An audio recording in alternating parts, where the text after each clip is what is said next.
Hello everyone, welcome to physics online classes for class 11 students. Let us continue chapter 12 thermodynamics.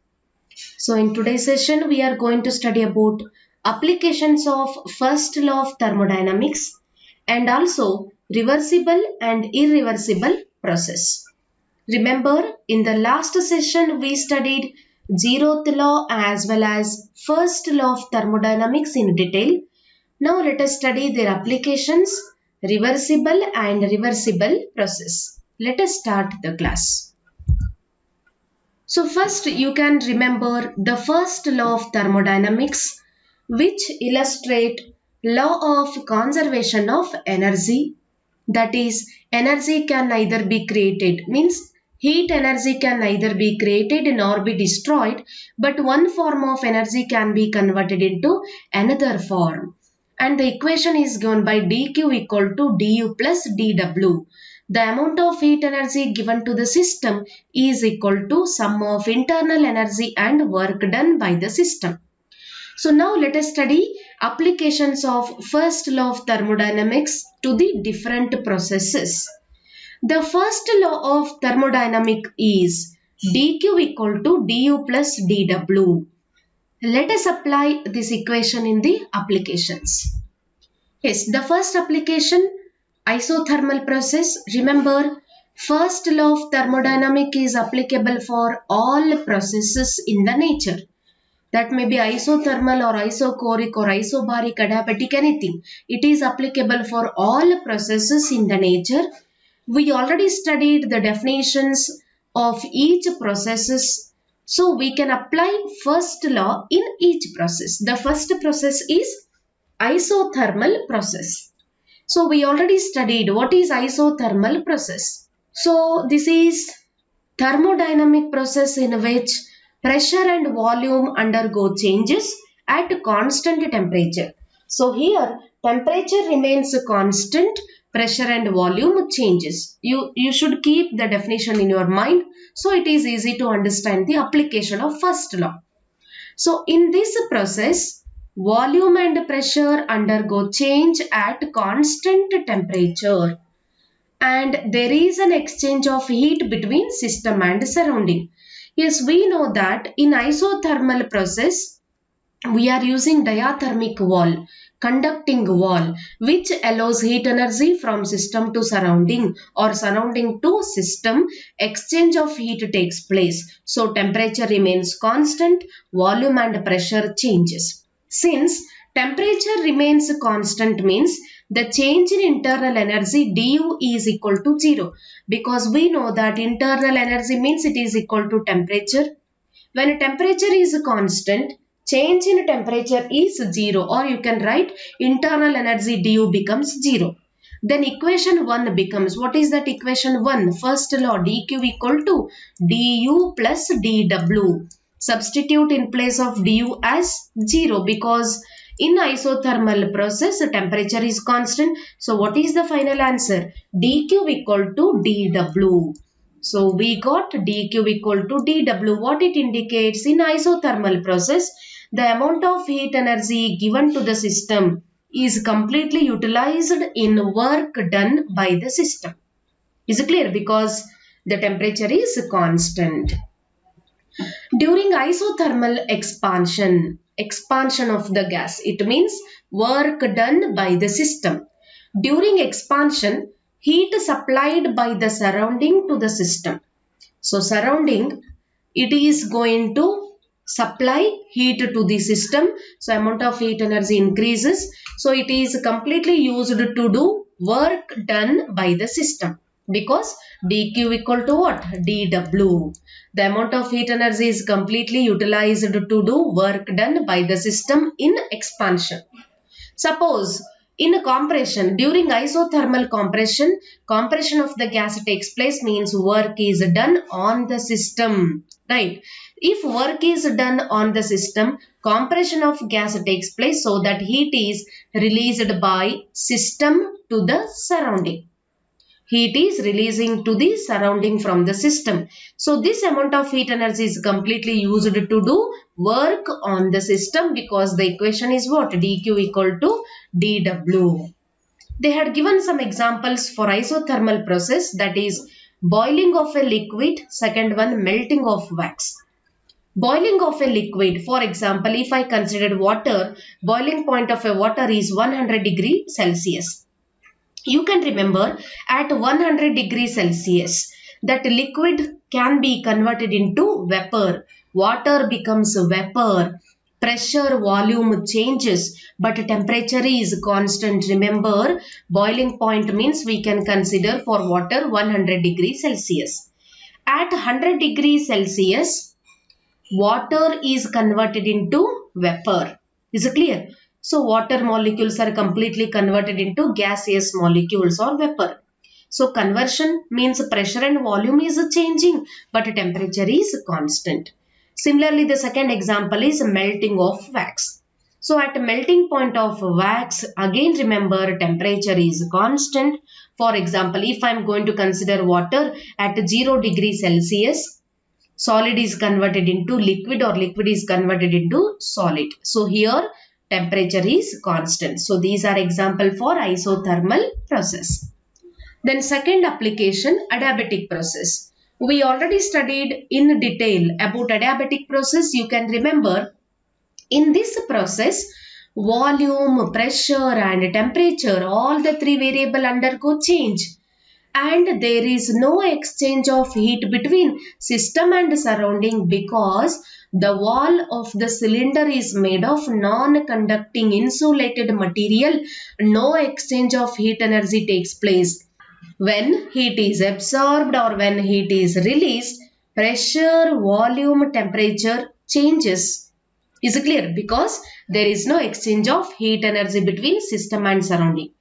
If there is no exchange of heat energy, then since there is no exchange of heat, dq equal to 0 because no exchange of heat energy. Therefore, equation 1 becomes dw equal to minus du. What is that equation 1? dq equal to du plus dw. In adiabatic process, dq is 0, remaining is du plus dw, or we can write dw equal to minus du. This equation we can use in adiabatic process. Then what it indicates? You can observe during adiabatic expansion, work is done by the system and it is equal to decrease in its internal energy and hence temperature decreases. So carefully you can observe the sentence during expansion of the gas. When gas is expanded, work is done by the system. When work is done by the system, gas is expanded, volume increases, pressure decreases, temperature also decreases. When temperature decreases, internal energy also decreases. So we got equation dw is equal to minus du. Is it clear? As work is done by the system during expansion, internal energy decreases. Then, during adiabatic compression, when a gas is compressed, work is done on the system. When work done on the system, volume decreases, pressure increases, temperature also increases. So when temperature increases, internal energy also increases. During adiabatic compression, work is done on the system and it is equal to increase in its internal energy and hence temperature increases. So we can write du equal to minus dw. Is it clear? Then example for adiabatic process, propagation of sound in the gas and bursting of an automobile tube inflated with air. So in these two examples, pressure, volume, temperature, all the three variables are changed here. Then third application, isochoric process. Remember in isochoric process, which variable is constant? Volume is constant. Yes. In this process, pressure, temperature undergo changes at constant volume. Volume remain constant, pressure and temperature changes. Now, since volume remain constant means dV equal to 0. So therefore work done is also equal to 0 because work done means what? Force into displacement force means pressure into area into displacement. So we can write pressure area into displacement means volume. So volume is 0. Anything into 0 is 0. So work done is 0. When work done is 0, then equation 1 becomes. Equation 1 is dq equal to du plus dw. So dw is 0. So dq equal to du plus 0. So we got the equation dq equal to du. Then what it indicates? Amount of heat energy given to the system is completely utilized in increasing internal energy. That indicates when you supplied heat energy, temperature increases. When you decrease the heat energy, temperature decreases. So in isochoric process, entire heat is applied to the system is used to increase its temperature or internal energy. For example, explosion in a gas, melting of a solid into liquid. So here amount of heat energy is completely used to increase internal energy. Then next application, isobaric process. So in this process, volume and temperature undergo changes at constant pressure. Pressure remains constant. Volume and temperatures are changing in isobaric process. Since volume changes, temperature also changes. When volume changes, the gas will expand.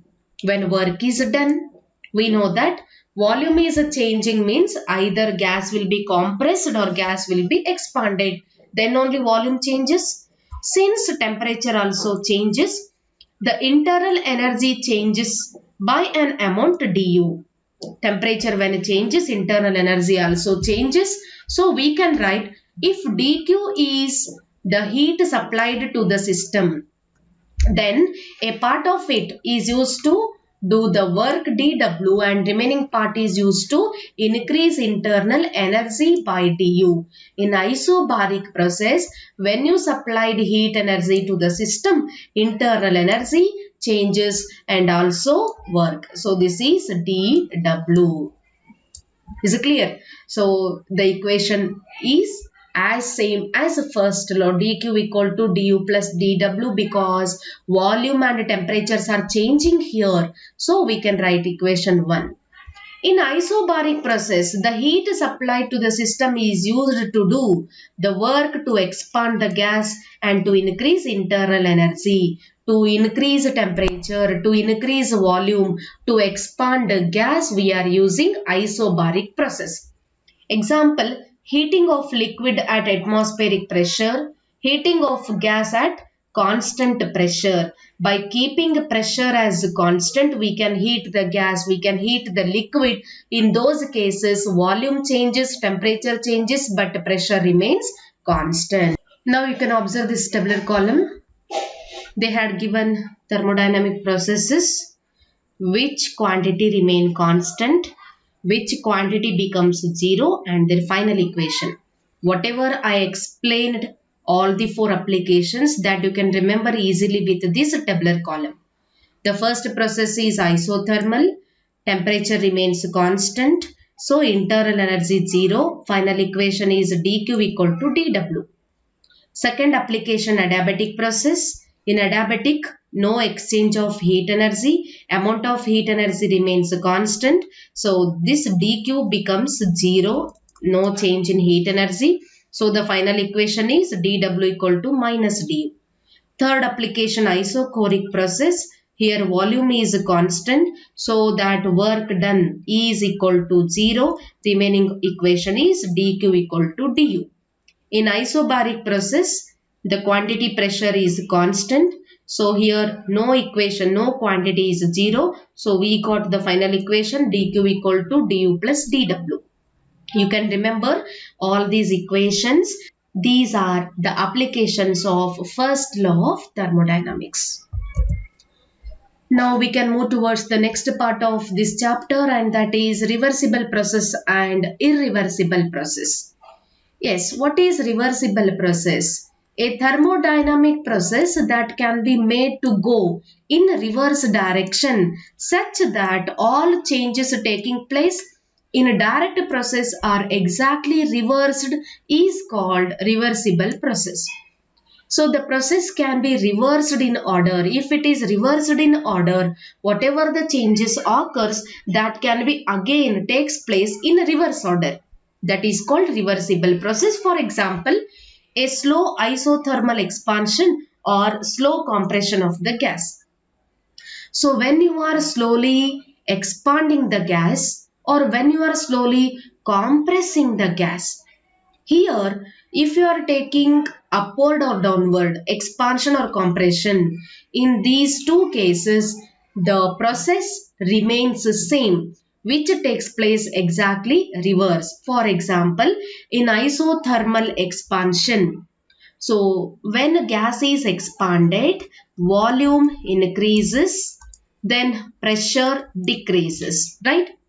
So similarly, when you compress the gas, volume decreases, pressure increases. So here, whatever the changes takes place in the process, that can be reversed in order. This is called reversible process. Second example, a very slow adiabatic expansion or compression. So when you are going to take the slow processes of isothermal and adiabatic process, here reversible process takes place. What is reversible process?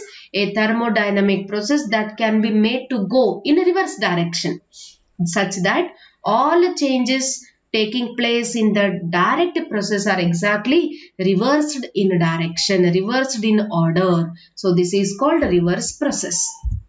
Then second one, irreversible process. It is a thermodynamic process that cannot be made to go in the reverse direction. That means whatever the changes takes place in the process, that cannot be reversed. So it is called irreversible process. For example, an explosion. Or second example, a sudden expansion and compression of the gas. So an explosion, when the gas is suddenly exploded.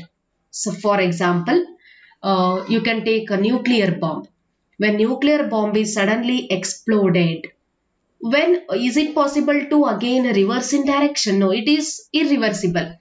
Once it is exploded, whatever the changes takes place, that is permanent. Is it clear? That cannot be taken in reverse direction. So we can call it as irreversible process. A sudden expansion, when you suddenly expand the gas, when you suddenly compress the gas, there is no much sufficient time to exchange energy or temperature or volume or pressure. So these are irreversible process. Reversible means which can made to go in reverse direction. Irreversible means which cannot go in a reverse direction. So this is all about applications of first law of thermodynamics and reversible and irreversible process with their examples.